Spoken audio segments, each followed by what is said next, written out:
queria honrar minha esposa, porque ela estava assim, alucinada para estar aqui, incontida. E eu não sei se você quer cumprimentar todo mundo aqui de cima ou aqui de baixo, fica à vontade, eu vou te passar o microfone.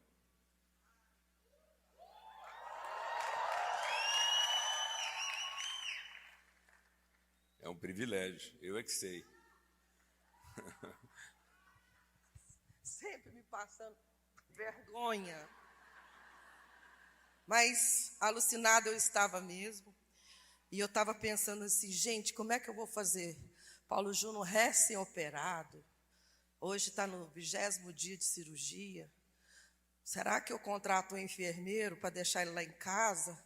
Para me não faltar no desescope? Mas é sempre uma alegria. E a gente vem aqui, encontra. Sabe o que é o mais extraordinário? A gente ser os mais idosos desse auditório aqui. É a gente poder cruzar com os nossos filhos. Hoje eu pude dar um beijo no filho do Jorge e dizer como é gostoso ver os nossos filhos, na verdade, continuando na verdade, e é maravilhoso. Nossa casa, mesmo nesse processo de estar cuidando da saúde do Paulo Júnior, nós nos empenhamos espiritualmente, buscamos um texto bíblico juntos, já apagou ali, mas vai colocar. Mas eu quero ser fiel, já que o Paulo Júnior me pediu só para dar bom dia, mas você deixa eu dar uma palavrinha de 5 minutos?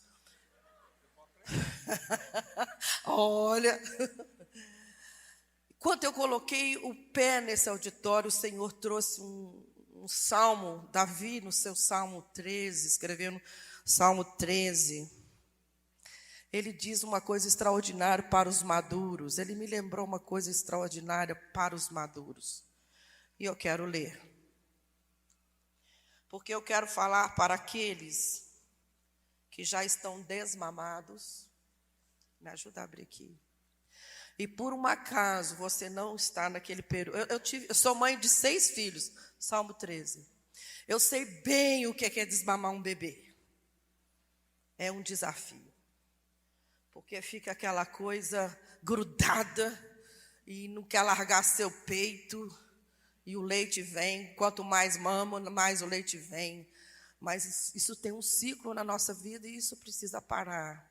Para aqueles que insistem em não estar desmamados, por favor, se permita nessa manhã fazer uma oração honesta com Deus. Fazer esse pedido honesto para o Senhor. Porque tudo já nos foi dado. O que você está esperando, menina, menino? Tudo já foi dado.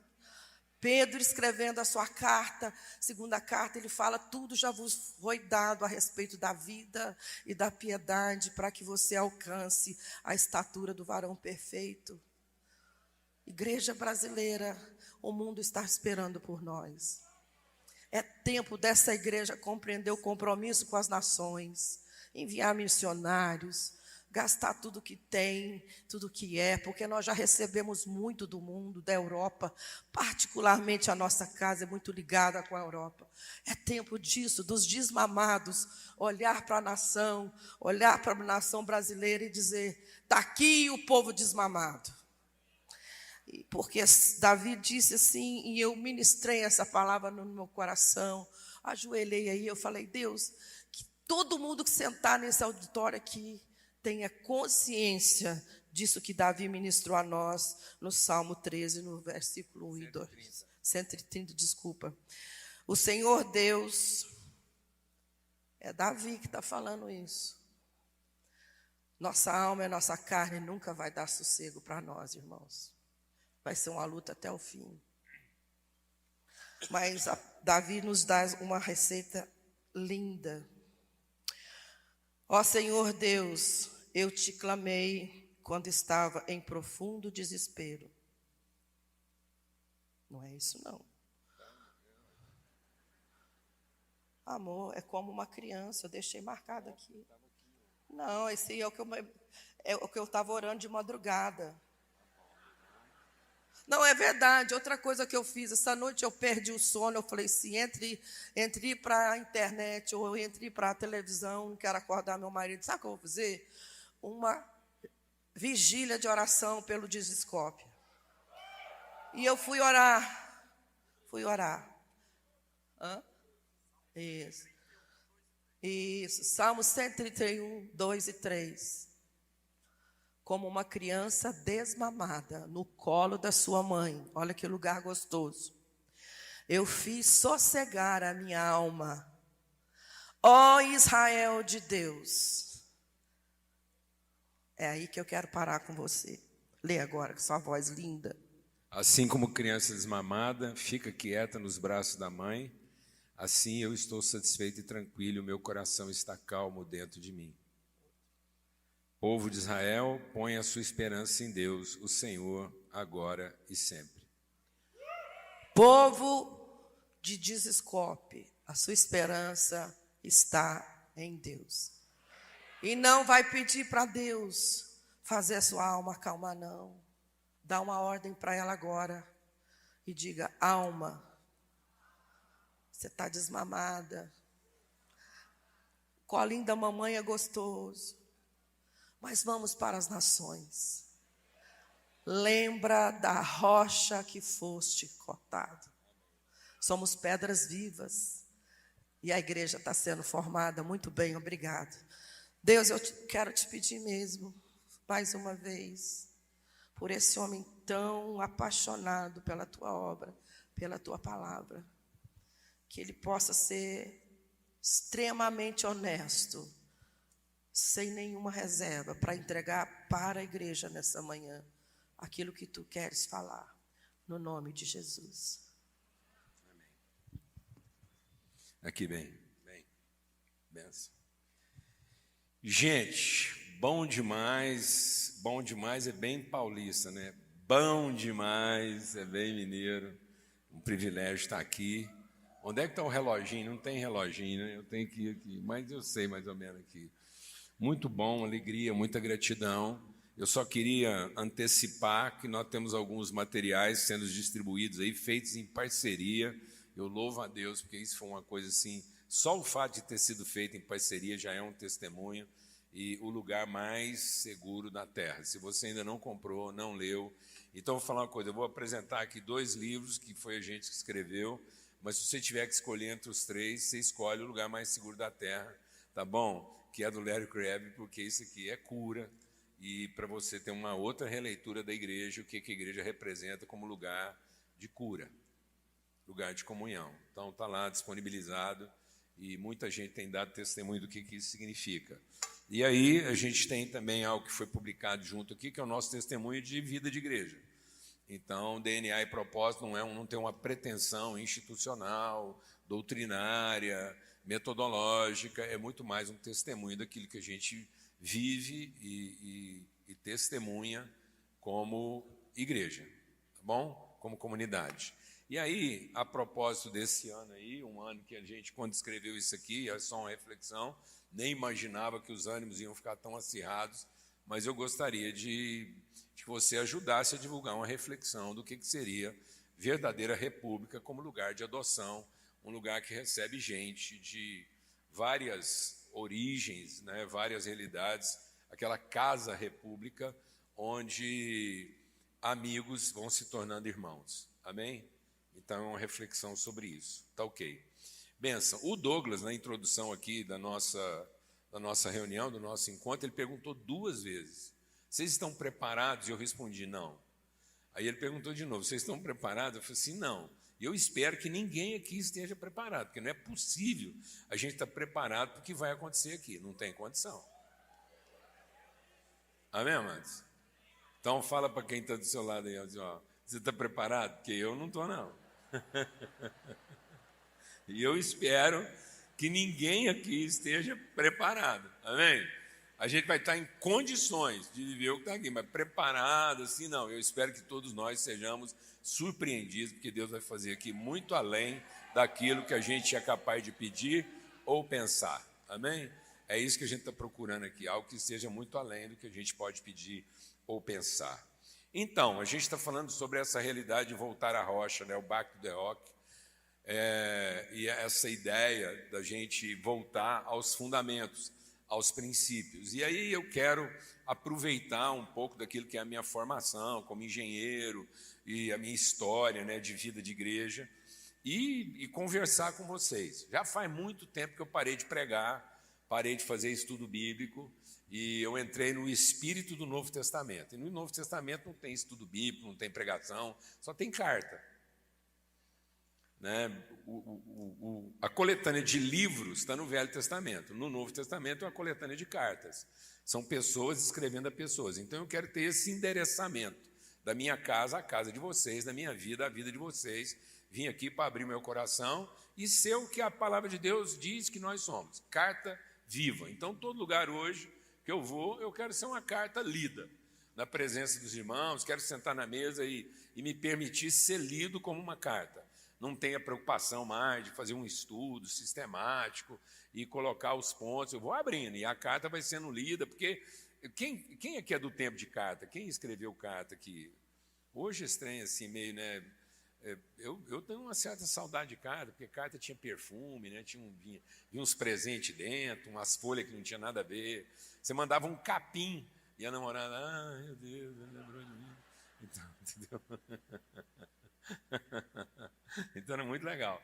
Então, a carta, ela é diferente a cada momento que você a lê. Não é isso? Então, às vezes, a gente está ficando tão sistemático, tão pragmático, tão catedrático, que a gente é a mesma coisa toda vez que a gente é lido. Sendo que a gente deveria ser uma expressão distinta, aprimorada e tocante a cada vez que a gente fosse lido. Amém? Então é isso. Então abra sua Bíblia lá em Isaías 51 e a gente vai abordar um aspecto do que seria esse princípio, esse fundamento. E diz lá, escutem-me vocês que buscam a retidão e procuram o Senhor. Então é para nós aqui, esse texto aqui é para nós. Quem aqui busca a retidão e quer encontrar o Senhor? Então é para nós aqui, diga, é nós. É nós. Então o texto aqui é para nós, tá bom? Então olhem para a rocha da qual vocês foram cortados e para a pedreira de onde vocês foram cavados. Olhem para Abraão, seu pai, e para Sara que os deu à luz.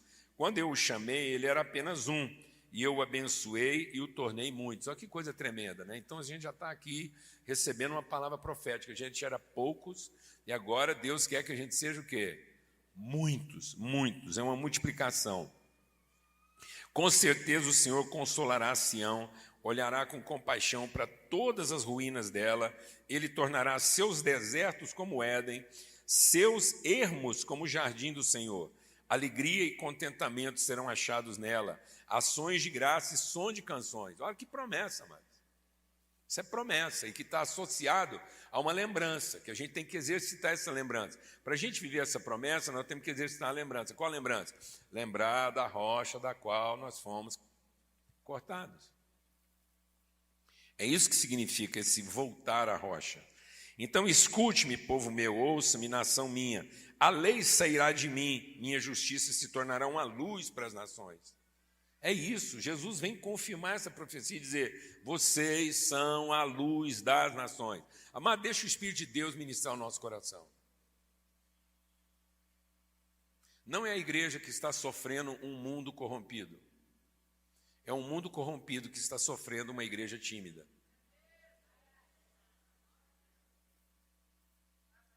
O mundo não é nosso sofrimento. O mundo é nossa responsabilidade. Mas se nós não assumirmos a nossa responsabilidade, nós passamos a ser o sofrimento do mundo. Então essa confusão toda que está à volta de nós, não é algo que nos oprime. É algo que nos exorta. É sinal de que nós não estamos cumprindo o nosso papel como deveríamos cumprir. Porque a palavra de Deus não diz, a igreja está sofrendo até que o mundo se acalme. Aí a palavra de Deus diz, o mundo está sofrendo até que a igreja se levante. Então nós não somos vítimas do sofrimento, nós somos a causa dele. Amém, amados? Porque se o mundo está em trevas, quem é a luz do mundo? Somos nós. Né? Se o mundo está corrupto, quem é o sal da terra? Somos nós. Né? Então nós temos que parar de lamentar a nossa sorte e assumir nossa responsabilidade. Então ele diz assim, As ilhas esperarão em mim e aguardarão esperançosamente pelo meu braço. Ergam os olhos para os céus. E aí a gente fica pensando, ele quer que a gente fique olhando para cima. Ele diz, não, ergam os olhos para os céus e de lá olhem para baixo. Então Deus quer que a gente tenha uma visão de mundo a partir do céu. E não uma visão de céu a partir do mundo. Porque enquanto nós estamos tendo uma visão de céu a partir do mundo, a gente tem um evangelho escapista. Agora, quando a gente tem uma visão de mundo a partir do céu, nós temos um evangelho responsável. E nós estamos vivendo um evangelho escapista, amado. Nós estamos aqui fazendo hora para ir para o céu. Quem quer ir para o céu? Então nós vamos orar depois do culto, nós vamos orar e você vai morrer hoje.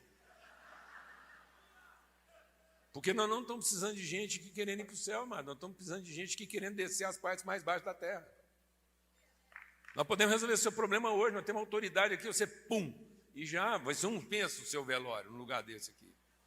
A gente já encomenda aqui, já libera uns 100, 200 para o céu. Já é menos demanda. Gente que quer ir para o céu é só demanda.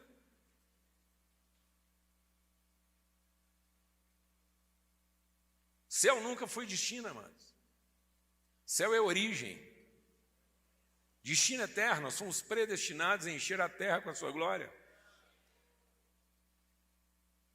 Então pede para o seu pastor liberar a sua vida, fala, pastor, eu não aguento mais, quero ir para o céu. E antes que você faça uma bobagem, a gente te libera na bênção. Fazemos o culto, você já escreve os hinos que você quer que a gente canta, quem que você quer que dá testemunho, você já organiza a liturgia. Ninguém vai te contrariar. E pronto. Aí não vamos ficar só com gente que quer descer as partes mais baixas da terra. Eu estou falando sério, não estou brincando. Na igreja, gente que quer ir para o céu é só demanda. Nada está bom. Então ele diz assim, olhem para baixo, para a terra. Então nós temos que olhar para onde? Para baixo, para a terra. Os céus desaparecerão como fumaça, e a terra se desgastará como uma roupa, e os seus habitantes morrerão como moscas. Mas a minha salvação durará para sempre, a minha retidão jamais falhará. Ele está fazendo promessas para a terra, ele diz assim, ouçam-me, vocês que sabem o que é direito, vocês, povo que tem a minha lei no coração, não temam a censura de homens, nem fiquem aterrorizados com seus insultos. A igreja não pode viver debaixo de terror, a igreja não pode ficar refém de insultos. Isso não pertence à nossa natureza. Nós não temos esse tipo de fragilidade emocional nem espiritual para ficar temendo algum tipo de ameaça ou ficar sofrendo algum tipo de insulto. Nós somos gente bem resolvida. E aí ele diz assim, ouçam vocês, pois a traça os comerá como uma roupa, o verme os devorará como a lã, mas a minha retidão durará para sempre, a minha salvação de geração em geração. Desperta, desperta, veste de força o teu braço, ó Senhor, acorda, como em dias passados, como em gerações de outrora. Não foste tu que despedaçaste o monstro dos mares, que traspassaste aquela serpente aquática? Não foste tu que secaste o mar, as águas do grande abismo, que fizeste uma estrada nas profundezas do mar, para que os redimidos pudessem atravessar, os resgatados do Senhor voltarão. Entrarão em Sião com cântico, alegria eterna coroará a sua cabeça, júbilo e alegria se apossarão deles, tristeza e suspiro deles fugirão.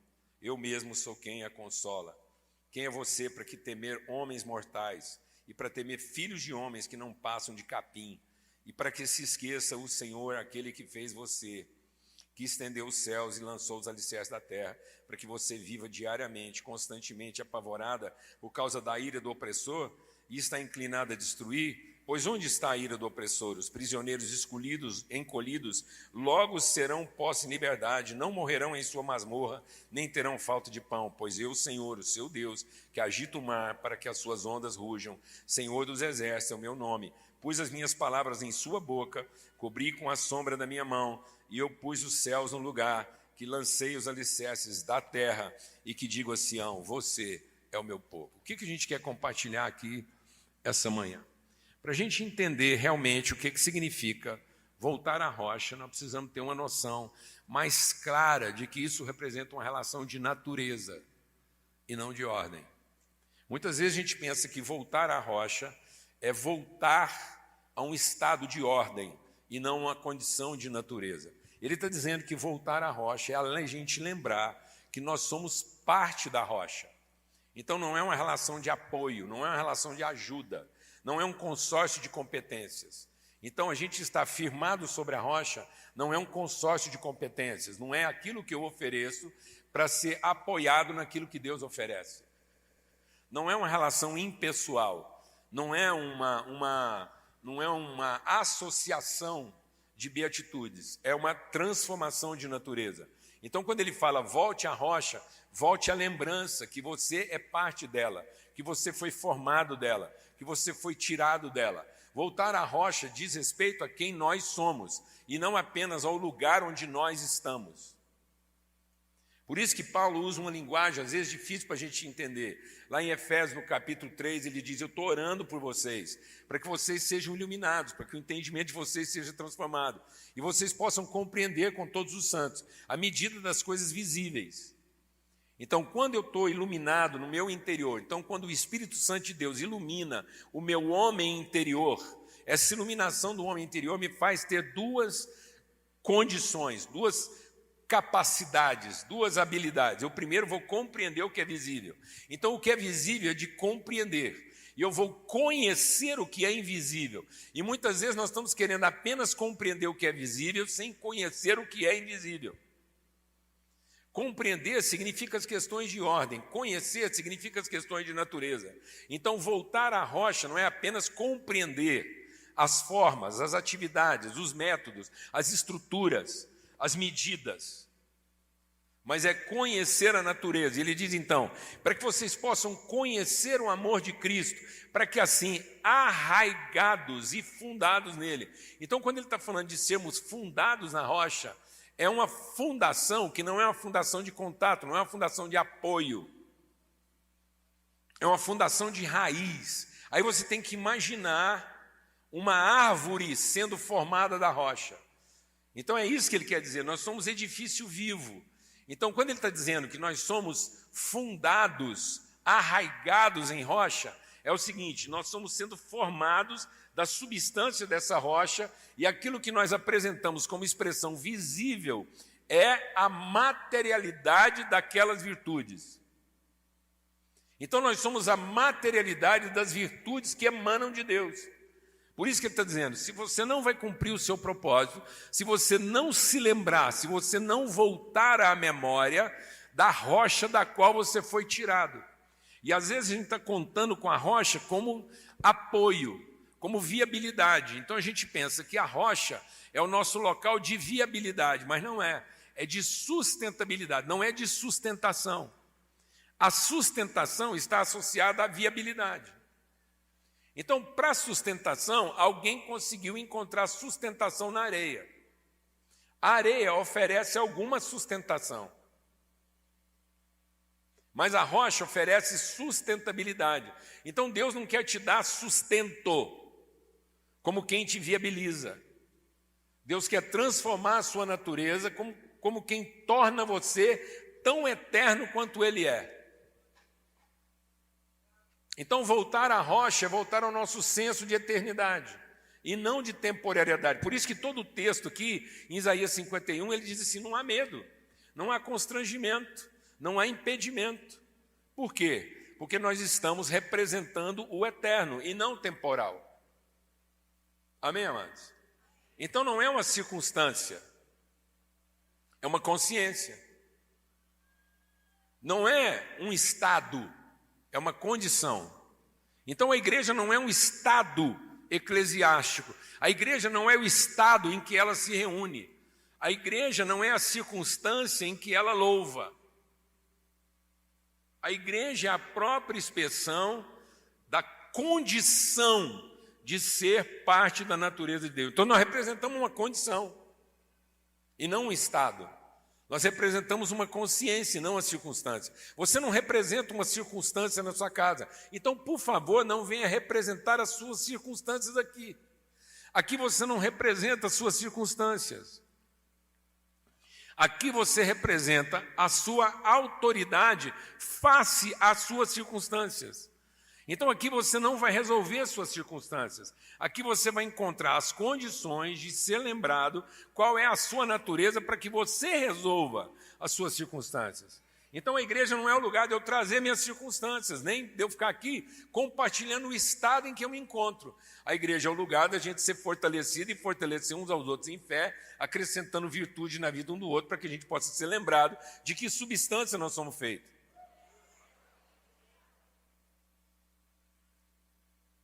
Glória a Deus, amados. Então lembre o seu irmão de que substância ele é feito. Então, quando alguém começar a ficar repetindo para você as circunstâncias dele e o estado dele, lembra ele qual a condição dele e a natureza dele. Amém? Então as pessoas nos trazem as circunstâncias, nós devolvemos o quê? A condição. Eles nos trazem o estado, nós devolvemos o quê? A consciência, a natureza, a identidade. Meu irmão, lembra da rocha da qual você foi cavado. Então nós temos sempre que voltar essa lembrança. Amém? Então é como se Deus tirasse pedaços de si mesmo e espalhasse pelo mundo. Amém? Então, cada filho de Deus é um pedaço de Deus que o representa tal qual ele é.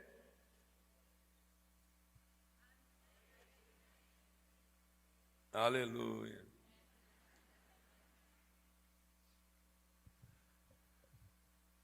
É interessante isso. Outro dia eu estava meditando sobre isso, sobre a situação de Davi quando ele foi enfrentar o Golias.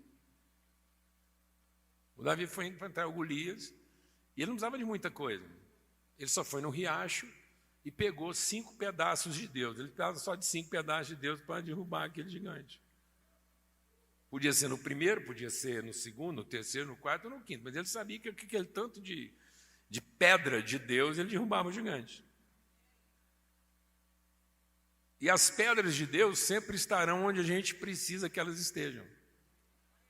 Aleluia, irmão.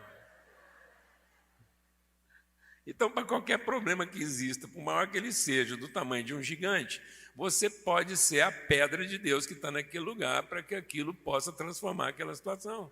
Ponto.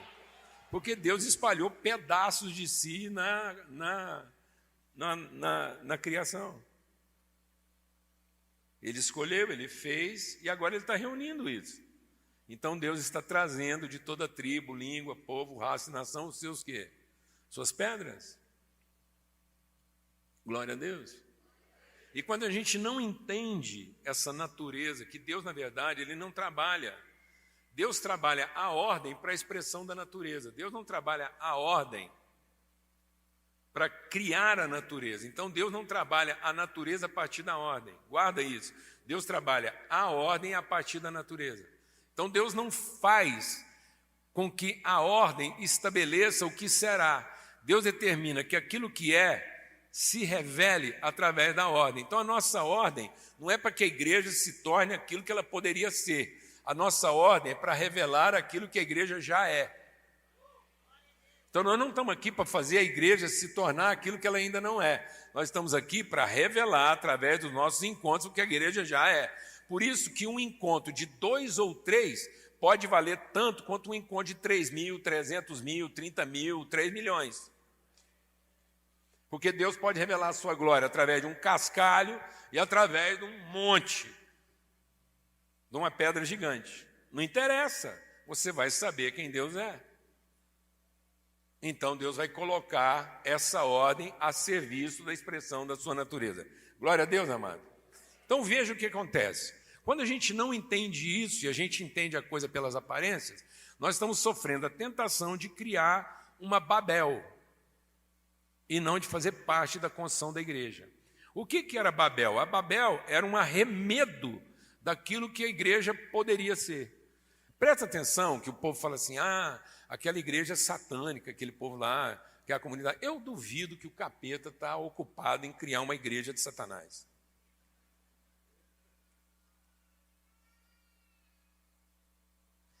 Para criar uma igreja de Satanás, só um descerebrado, um protozoário. Aí um protozoário lá, tem gente que é protozoário, então um protozoário, na ignorância dele, ele cria lá. Mas o capeta, ele não vai perder tempo com isso, porque ele é enganador. Você acha que o capeta ia criar uma igreja de Satanás? Ele não fala a verdade. Então o capeta, para criar um culto ao diabo, ele teria que falar a verdade. Que comunidade é essa aqui? É do capeta. Pronto, falou a verdade. Ele não vai estar enfiado num trem que fala a verdade. Amém, amados? Então desencana. É o seguinte, o capeta vai criar uma coisa em nome de Deus com o espírito do anticristo. Ele vai fazer uma torre que alcance Deus e que venda proteção.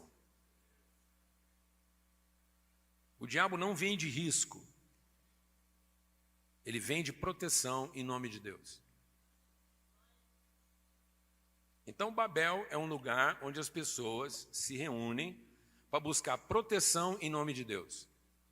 Quando você se reúne num lugar para buscar proteção em nome de Deus, você substitui pedras por tijolos. Então, Babel foi a primeira vez que o homem deixou de usar pedra para usar tijolo.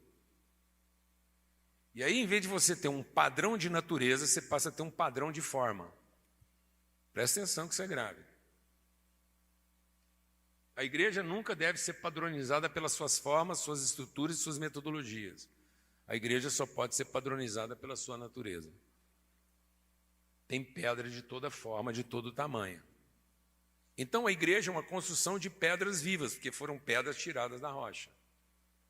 É quase, vou falar uma coisa aqui que pode parecer um absurdo, quase uma heresia, mas toda boa doutrina tem que ficar muito perto de ser uma heresia, senão ela não é boa. Né? Uma doutrina que precisa se proteger já não é uma boa doutrina, ela tem que ter o risco de ser confundida com heresia. Então é o seguinte, é como se Deus estivesse se recompondo. Eu posso dizer isso porque ele espalhou e agora ele está o quê? Reunindo. Custou para ele, porque foram lágrimas, agora com alegria ele está trazendo as pedras que foram cavadas dele. E o que ele está fazendo com essas pedras? Ele está edificando um edifício vivo, que é a expressão clara de quem ele é. E para ser a expressão clara de quem ele é, esse edifício tem que ser diverso. Ele não pode ter as pedras tudo cortadas do mesmo jeitinho, nem ser do mesmo tamanho e nem com o mesmo formato. Então, Babel é uma construção artificial a partir de uma humanidade cozida. É uma humanidade cozida, porque o capeta foi lá, ele sempre é imitador, né? Ele vai lá e imita. Então, ele viu Deus fazendo o homem do barro, aí ele foi lá fazer tijolo. Então, você lembra que o Egito... Deixa Deus ministrar o nosso coração aqui, amado. Como é que o Egito escravizava o povo? Qual era a atividade egípcia que escravizava o povo? Fazer tijolo. Qual é a atividade egípcia que está escravizando a nossa juventude? Fazer com que os nossos jovens sejam fabricantes de tijolos. Gente com padrão de forma, de comportamento, de estrutura, de metodologia, de agenda e de expressão.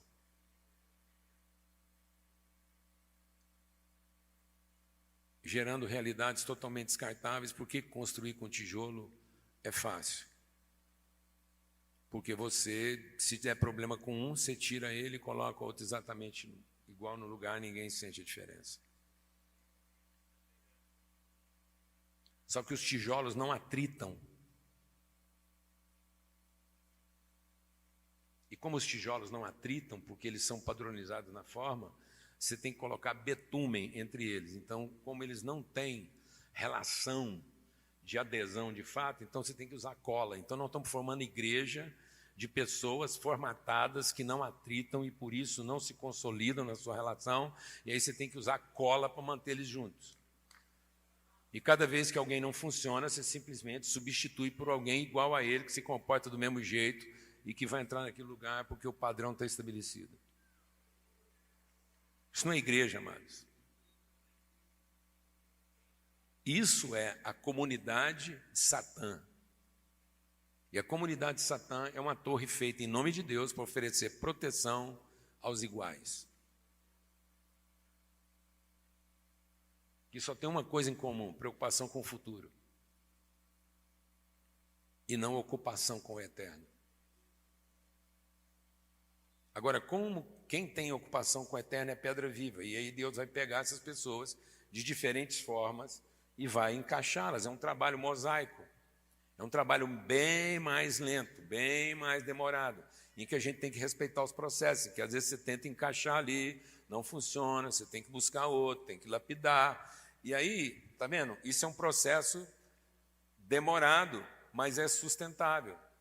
Não é de sustentação. Quer fazer uma coisa de sustentação? Tá bom, levanta uma torre de tijolo.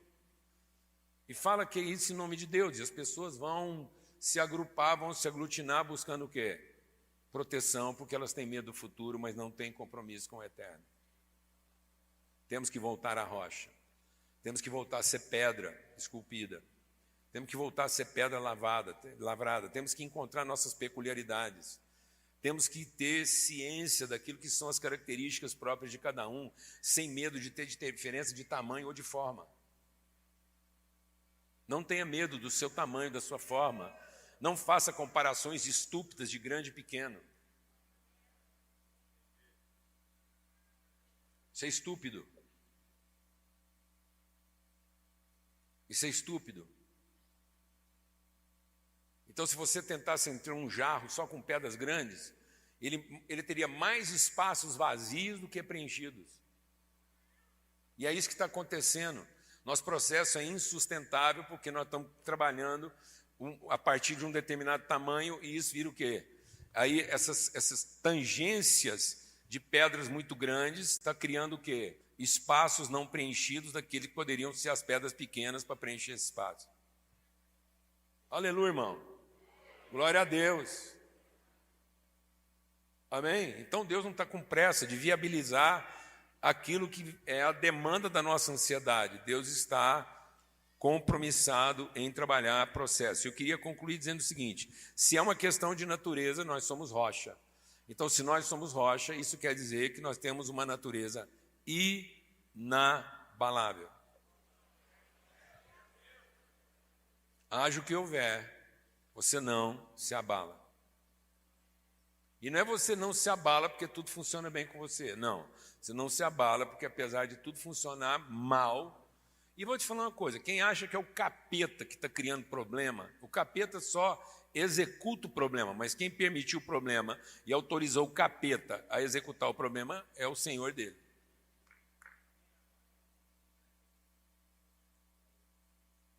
O capeta não entra na sua vida para perturbar se Deus não tivesse chamado ele para fazer isso. Vou repetir, porque às vezes você não entendeu. Você acha que o capeta fica lá pedindo para te atentar? Não. É Deus que convoca ele e fala assim: ô, por acaso você viu meu servo Paulo Júnior?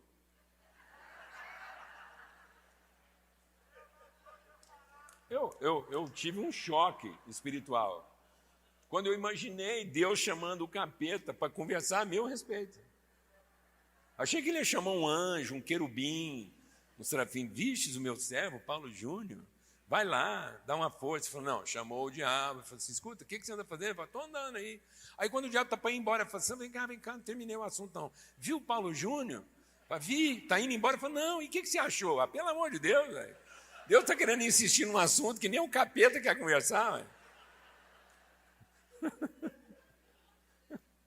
Por que, amados? Porque ele está lá para fazer um serviço na minha vida que só um capeta faria. Ele vai entrar na hora que um capeta pode entrar e vai sair na hora que um capeta tem que sair. Ué. Deus estabeleceu que hora que ele entra e que hora que ele sai. Por quê? Porque Deus quer dar uma chacoalhada na minha vida para que permaneçam as coisas o quê? Inabaláveis. Deus não quer que você fique aqui equilibrando pratos.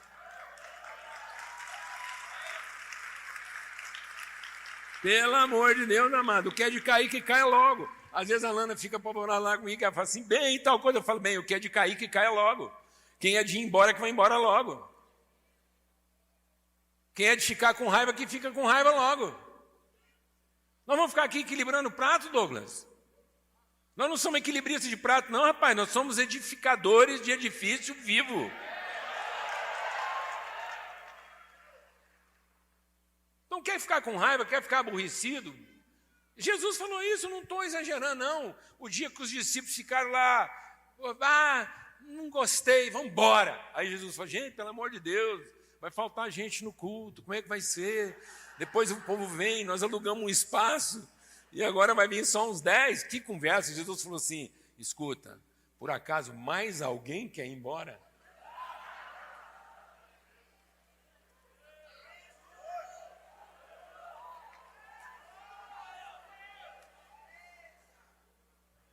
Deus quer trabalhar com gente o quê? Inabalável. E é isso que significa a gente lembrar de que rocha nós fomos tirados. Voltar para a rocha é ser lembrado de quem você é em Cristo Jesus, como parte, expressão viva de quem Deus é. Isso significa também que a gente é incorruptível. A gente não se corrompe na nossa natureza. Amém, amados?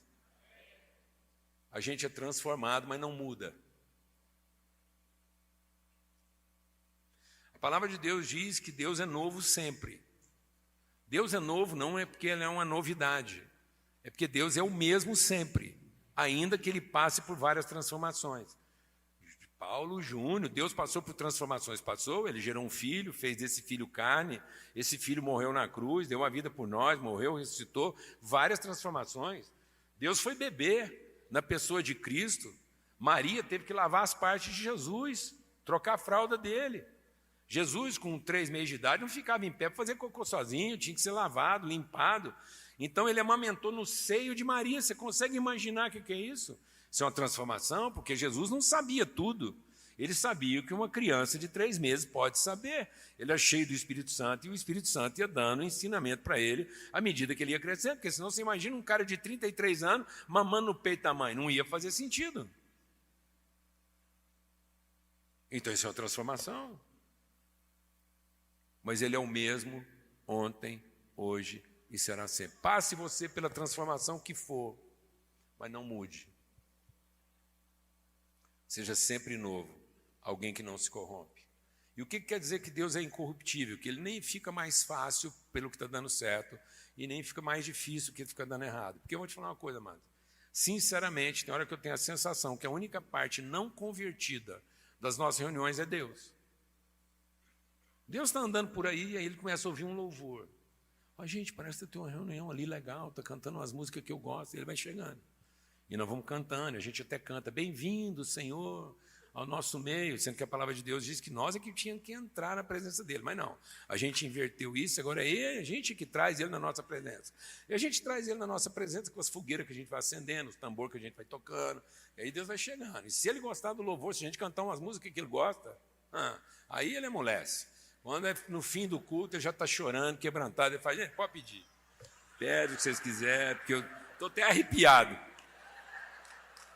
Estou até arrepiado. Hoje o culto acabou comigo.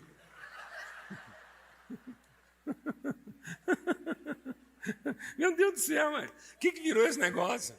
Então quer dizer que se ele não gostar do culto, ele manda fogo, acaba com todo mundo, nem abençoa aquela congregação, e eles que se viram com os dízimos deles lá, porque Deus não está nem aí para isso. Nós estamos ficando doentes.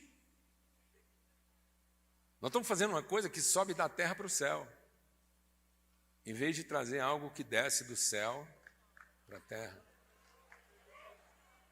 Amém, amados? É inabalável, é incorruptível. Você não fica mais fácil porque deu tudo certo, porque você não fica difícil porque deu tudo errado. Porque eu vou te dizer uma coisa, sempre vai dar mais errado do que certo. Aliás, estamos todos aqui só pelo que deu errado. Porque se tivesse dado tudo certinho mesmo, do jeito que a gente tinha pensado, ninguém estava aqui. Alguma coisa foi dando errado aí para a gente poder estar aqui. Amém, amados? Se não fosse tudo que deu errado, não é com essa mulher que eu estava casado. Se tivesse dado tudo certinho, eu tinha casado errado. Mas graças a Deus deu tudo certo, casei, deu tudo errado, casei certo. Incorruptíveis e inconfundíveis. Como rocha, a gente não está aí atrás de qualquer pensamento, qualquer ideia. A gente não se confunde com as circunstâncias, a gente não se confunde com a aparência das coisas. Amém, amados? Então Deus tem uma promessa, vamos voltar à rocha, mas voltar com entendimento. Meu Deus, me ajuda a me lembrar de que pedra eu fui cortado. Amém? Diga para o seu irmão aí, lembre-se, de que pedra você foi cortado. Deus está ajuntando as partes de si. E não interessa que tamanho de pedra você é, interessa que é dessa pedra eterna, inabalável, incorruptível, inconfundível, que você foi cortado. Amém? Acabou, graças a Deus, um grande privilégio estar aqui com você.